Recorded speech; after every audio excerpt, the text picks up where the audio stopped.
So in this chapter, the final chapter of International Economics, Econ 210, we're looking at international banking.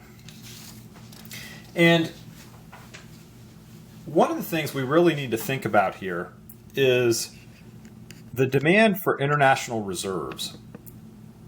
And the demand for international reserves depends on the monetary value of international transactions and disequilibrium from balance of payment positions.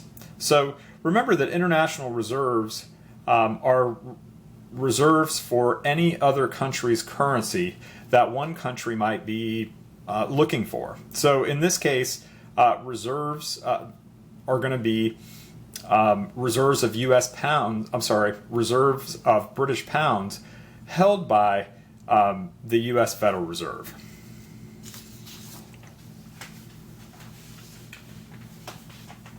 So in this example, which is just an example, we're going to look at how two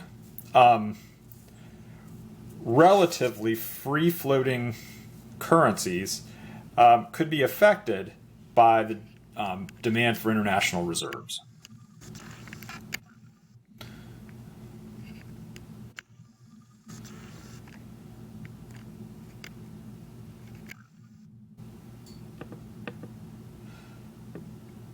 So here,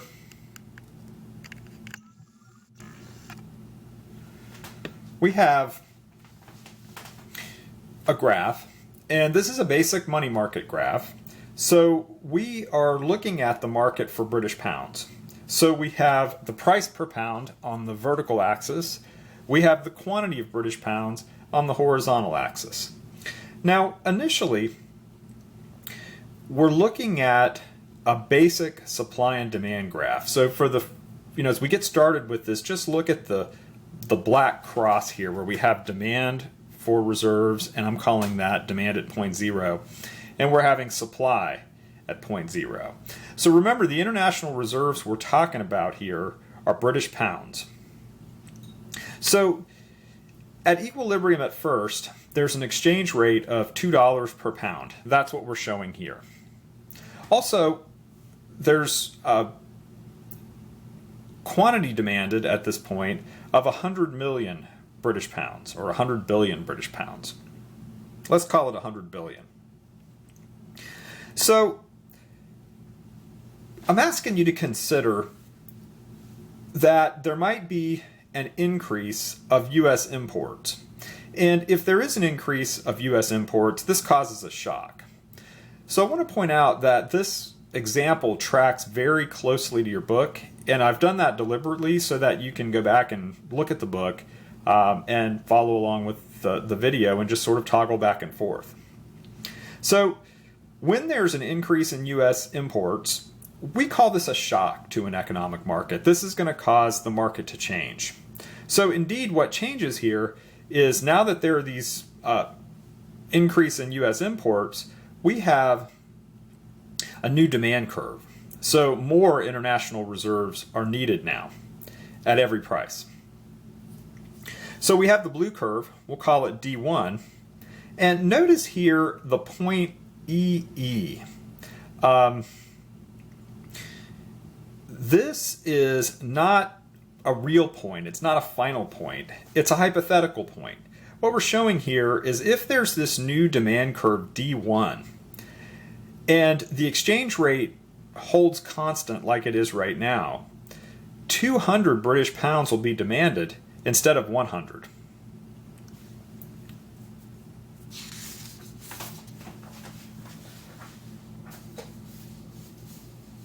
Now, what we have on this graph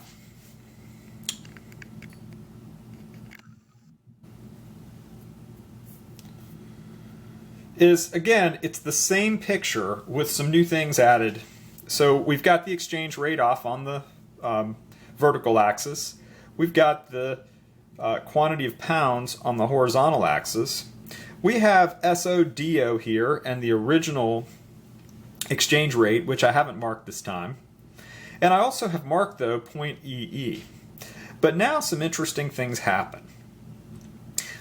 left to completely market forces, what would happen is the exchange rate would push up toward 240 $2.40 to a pound. And that's because we're holding so far this blue D1 curve and not doing anything in terms of changing the money supply or changing the holdings of international reserves. So usually, even in a free-floating economy like that of the United States, there's a central bank, in our case the Fed, that's trying to keep the exchange rate within a range. So the Fed may say, well, we don't want the exchange rate to get higher than $2.25 to a pound. We'll let it float some, but then we'll get involved if it goes on beyond that point. So I've marked the $2.25 upper limit in red. So the Fed wants to hold to this point. Well, how do they do it if it's free-floating exchange rate?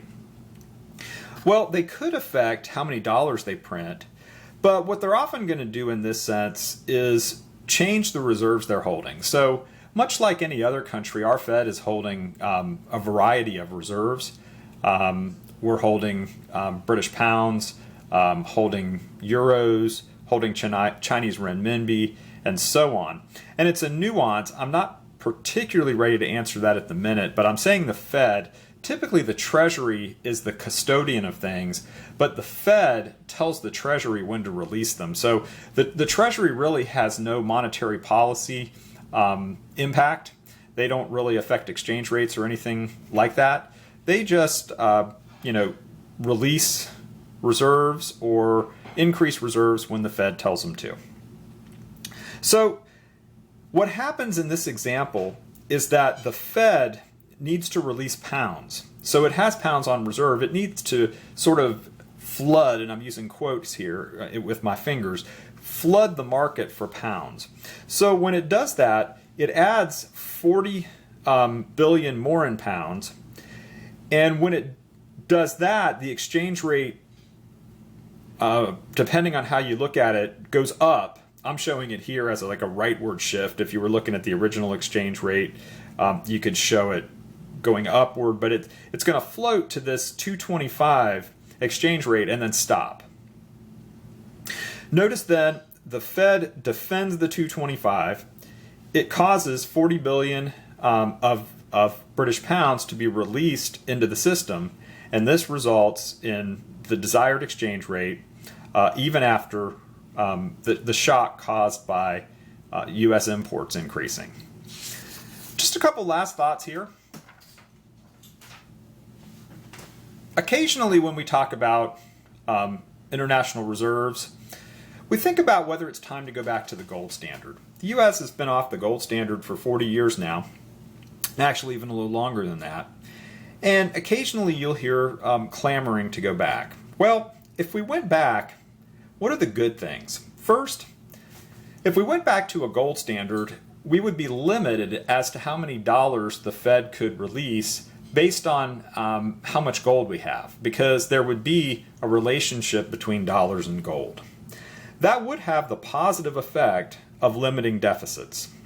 We would not be able to run the large budget deficits we run sometimes. Also, the value is not arbitrary. Clearly there's a relationship between dollars and gold. That's the plus with the green. The minus, the red, this limits growth to the available gold. So if the Fed only has a limited amount of gold, it can't push monetary supply beyond the amount that could be supported with the gold.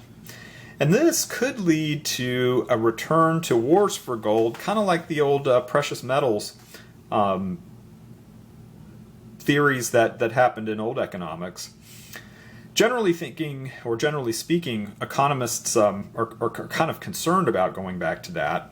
And, in some ways, I wonder if it's not kind of a moot point anyway, because I think the European Union is going to be the good idea of a model for limiting budget deficits anyway. So if you think about what we've been talking about this semester with Greece and the deficits they've been running, and how the European Union's been stopping that and trying to force them to leave or develop austerity, remember the difference.